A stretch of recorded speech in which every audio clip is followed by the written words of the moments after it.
What's going on, guys? Welcome back to another video on the channel. Today, we're going to be talking about the greatest pound-for-pound fighter that we have ever seen, Kevin Holland, who is going to be fighting this weekend. Now, if you guys need a bit of a reminder about why we're talking about him today, let me just show you. If you guys don't already know, with the channel banner, hold on, I'm not even signed in on this account. If you guys haven't seen with the channel banner, right here, obviously, the GOAT, Kevin Holland. We're going to be talking about how he's going to win the championship because it's going to happen. I'm going to outline how Kevin Holland is going to win the belt right here today, okay? So, we're going to start off with this fight here. Kevin Holland, if you guys don't know, obviously he's fought in two different weight classes, okay? Most recently, he switched back to middleweight. But he was in welterweight for a while. Starting off his career, he started off in middleweight, as we saw. But then suffered a few losses in a row. 2020, fought 5 times, 5-0 during that time. A great year. But after that, it started to go downhill a little bit. Got dominated by Marvin Vettori and Derek Brunson on the ground. Just could not wrestle them. And then continued to lose, decided to stand up against Stephen Thompson, lost to Kamzat.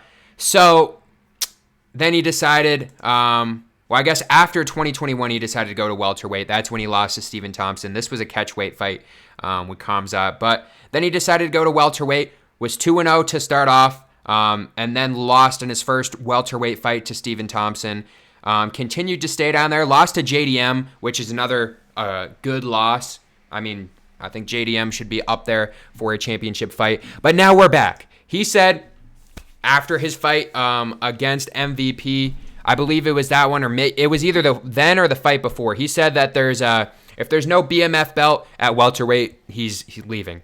And since then, he's decided to go back to middleweight. His first fight back at middleweight, June 1st, winning first round by submission. A great win right there. Now he's got Roman Dolidze coming into this fight. We can look here. This is a perfect opportunity for Kevin Holland to get to the middleweight championship and then go back down and then beat Bilal, become a 2-division champion, and then who knows, maybe go beat Pereira at light heavyweight or beat Islam at lightweight. I don't know, but he's getting at least one belt here, and I'm going to explain how in middleweight. So, you win this fight, you move to 10, you take Dolidze's spot right there.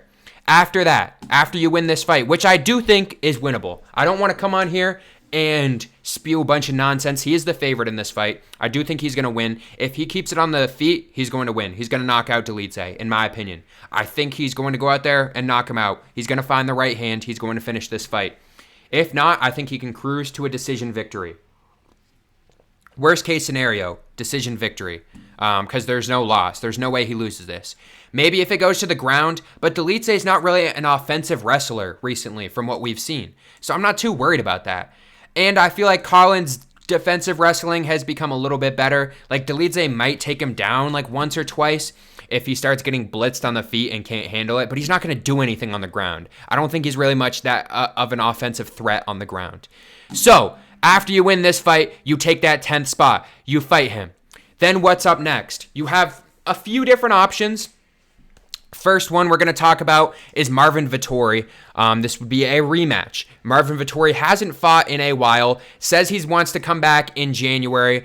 The only thing about this is that, as we can see here, he wants to come back and he wants to fight Allen after Allen's recent loss this past weekend, a few days ago. If you guys didn't watch that, Imavov versus Brendan Allen right there. Lost that fight. Didn't look very good. So it seems like he wants to go and fight Allen. Or, I guess, he says after that he wants to fight Imavov or Brahalio or even Strickland. So, I don't know. I guess one of those guys has to win. I'm not a huge fan of either one. But does Kevin Holland want to go back and do this? Maybe. It just depends on how he looks, I guess. I think Vettori would take this fight if Holland wins, but it looks like he wants Brendan Allen, so I guess that's fine. The last time they fought, though, was terrible for Kevin Holland. A 10-8 round in the second. I'm pretty sure that it was 50-44 across all four. all three cards. I'm pretty sure Vettori had like 4.5 minutes of control time in that second round. He just wrestled him the whole fight, and Kevin Holland could not do anything about it. So does he come back and try to get the get back? Potentially. Vettori's at 6 right now, so that could be a fight. What I think is more realistic is Jared Cannonier, which was originally going to be Kevin Holland's next fight. If we bring it back to fight night in Denver, I believe, this was rumored to be a fight night. I don't know if it was the main event, but it was rumored to be a fight for in Denver, and it was in the works. I guess it was a co-main event here, July 13th. This was supposed to happen, which would have been big. Holland already signed the contract, and then I guess Cannonier went out and decided to fight Berhalio. Obviously, he lost that fight, but coming off of back-to-back knockouts. Well, I guess not. He didn't get knocked out against Berhalio, but in that 5th round, I'm not gonna lie, it looked like he was done. Like, I think they just didn't want to call it because Imavov, that fight, as we know, in the summer, they called that a little bit early. I think, honestly, in my opinion, I think Cannonier was out in that 5th round. I'm pretty sure he got knocked out, but they kept the fight going, and he survived. But I think Kevin Holland can go in here and take this fight. I think Kevin Holland versus Jared Cannonier, we can rebook that now. And whenever that decides to be, Kevin Holland would fight again Sunday, win or loss. Like, we know that from him. That's why he's the GOAT. He's going to go out there and put on a show. But for now, I think he's done with welterweight after this. He has been kind of jawing with Buckley, which would be interesting if he goes back down to welterweight.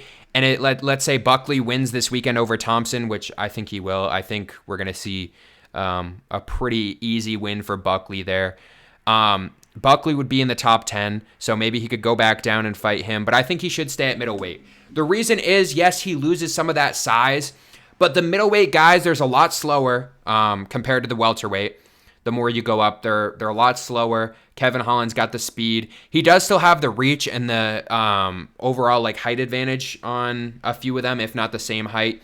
But he doesn't have necessarily the size advantage, if that makes sense, like he would in welterweight. But I think it's better if he stays in middleweight for now. And if he wins this, get up into the top 10, go fight Cannonier. You're in the top 7 at that point. And then it gets really interesting because after that, who knows? If Khamzat beats Robert Whittaker, I don't know where they're going to put Whittaker. I'd assume he would fall a few spots because Khamzat would be in the top 3. He would get the next title fight. But let's say after these next 2 fights, let's say Kevin Holland's within the top 7 after he beats Roman Dolidze, beats Jared Cannonier. Then you have a lot of interesting different things you can do. You can have him fight someone younger, maybe the loser of some of these next fights coming up, depending on who it is. Sean Strickland versus Duplessis, obviously, coming up. Robert Whittaker versus Khamzat. Imavov's going to fight maybe Berhalio next. That would be a fantastic fight. Maybe that's... I don't know exactly what they do in this top 5. Because if Robert Whittaker beats Khamzat, I feel like they give him the next title shot. If Khamzat beats him, maybe they give it to him then. Imavov versus Berhalio, both of those guys could fight each other, have another number 1 contender fight. So there's a lot of different guys who are vying for a chance here. Kevin Holland, I just gave the mastermind plan for him. Right now, Saturday, you go out there, you beat Roman Dolidze, you knock him out, at least beat him by decision. You got to win this fight, right? If not, I'm going to be very upset here. He is still ranked in the welterweight. He's 15th. So is Neil Magny, though. I don't know. It's a little cut off. There we go. I think he's done in welterweight, though, if he stays up at middleweight. But this is the chance. I just gave you the outline, Kevin Holland, if you're watching this. How to become a champion. After Jared Cannonier, then you're in the top 7. Then you can pretty much do whatever you want. Then you're... Realistically, if you're in the top 7, depending on timing, you might be 1 fight away. If not, you're 2 fights away from a championship. So Kevin Holland at only 31. Let's go. This is your time. Go out there, win this fight this Saturday, then call out Jared Cannonier, maybe Marvin Vettori if you want. I wouldn't call out anyone above that. I think you could go for either of these guys here. Maybe even Brendan Allen if you want. I don't know.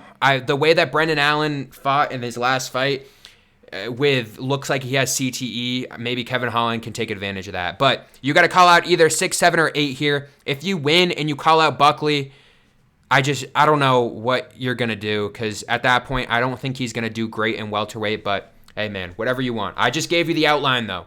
You go out there, you beat Delitse, you call out Cannonier after that. Then you're in the top 7 by the end of the first quarter of next year. Whether he fights Cannonier in January, February, or March, I think he could get it done and get into the top 7 by March of next year. So there's the outline. Let me know down below what you guys think. Number 1, Kevin Holland Glazer on YouTube right now, so we will keep up this content.